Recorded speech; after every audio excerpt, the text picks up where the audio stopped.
Assalamualaikum warahmatullahi wabarakatuh. My name is Muhammad Aidan Iskandar bin Anwar, matrix number BT11903 from the Faculty of Business Economics Accountancy here at University Malaysia Sabah. Today, I will be presenting my individual component for our CSR group project for the course BT11903 Corporate Communication.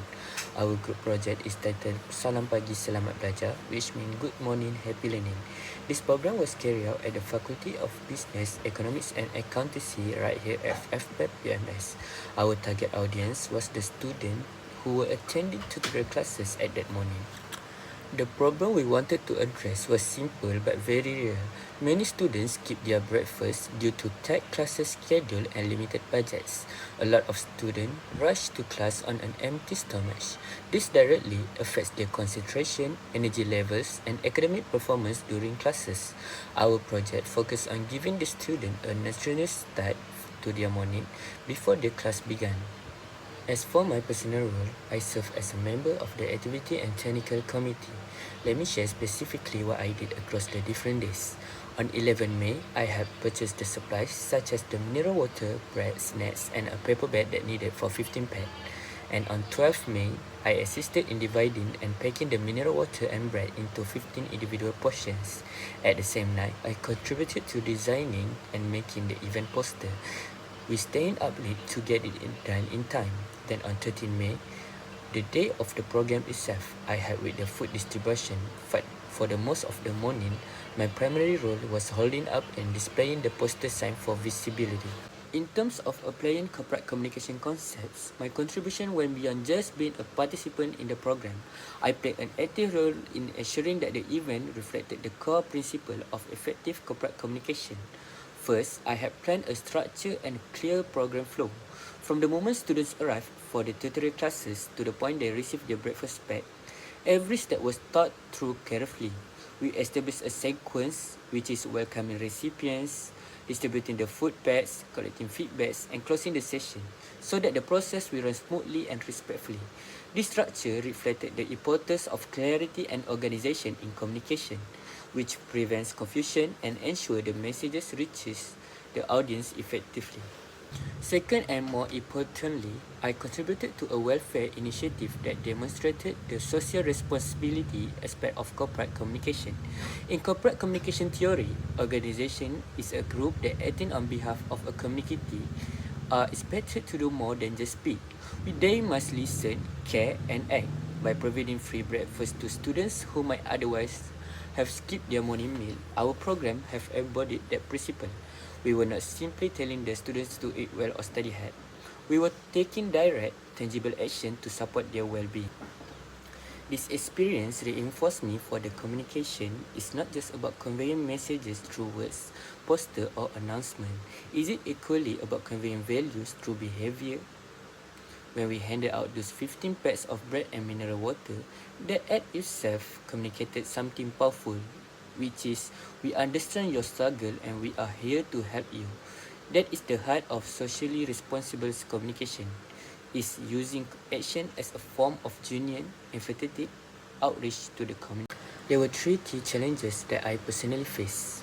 First is the time management. We only had one night to complete our event poster, and the deadline was very stressful, but the team pushed through and we finished it before the next morning. Second is communication within the group. Some members were not fulfilling their responsibility as expected. This will cause certain tasks to be delayed. I personally approached them and remind them of their duties. It was a little awkward at first, but it still worked out. Third is we hit a budget shortfall during the procurement phase. We realized we were short on funds while buying the supplies, and we immediately did emergency collection from team members who were present at the time. Everyone chipped in and we managed to cover the costs. Moving on to the outcome of our project, I'm pleased to say that the program was a success. We successfully distributed free mineral water and bread to at least 50 FPEP students on the morning of 13 May. The students were able to begin their academic day with a better energy and focus. Feedback was collected from at least 40 participants through our survey forms, and the response confirmed a very positive reception. The students generally appreciate the welfare initiative. The program also raised awareness about the importance of having breakfast before morning classes, which was really the core message we wanted to communicate. In terms of communication and collaboration, this project significantly strengthened teamwork within our group. The 8 of us had to work closely through planning, role delegation, and problem solving together. It also improved the way we communicate with the faculty and the student communicating through formal documentation and by showing that students can take meaningful action for each other. The thing that I learned is budget management is very crucial. I learned that even a small program like this requires a careful financial planning. Working within RN 120 to serve 50 students taught me the value of resources planning and cost control. Second, the importance of early and clear planning. Many of the challenges we face, like the overnight poster, the delayed tasks, could have been avoided with a more detailed and earlier planning process. I will carry this lesson into further events and professional settings. Third is fair task distribution. Splitting tasks equally without overloading any one person keeps the team motivated and ensures smoother execution overall. On a deeper level, this project enhanced my understanding of 3 core values, which is professionalism through formal documentation, structured role-playing, and punctual execution.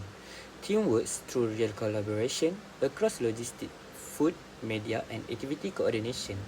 And the third one is social responsibility by voluntarily addressing a real welfare issue that affects students every day, which is hunger and a lack of nutrition during morning classes. This experience has made me more confident in organizing, communicating, and leading within a team, and I believe it will be genuinely useful in my future. To conclude, allow me to summarize that our program Salam Pagi Selamat Belajar was more than just a simple food distribution activity. It was a small but meaningful manifestation of social responsibility that we, as a member of the FPEP community, can carry out to support one another. Through this program, I learned that effective corporate communication is not only about delivering message, it is also about empathy, action, and accountability. The challenges we face, from budget constraint and last-minute poster design to internal communication issues within the group, taught me to the true meaning of resilience, leadership, and genuine teamwork. Finally, I would like to express my sincere gratitude to my group members for the hard work, to our lecturers for the course BT11903 for their guidance, and to the 50 FPET students who benefited from this program. I hope this small initiative inspire more impactful students-led project in the future. Thank you very much for your attention.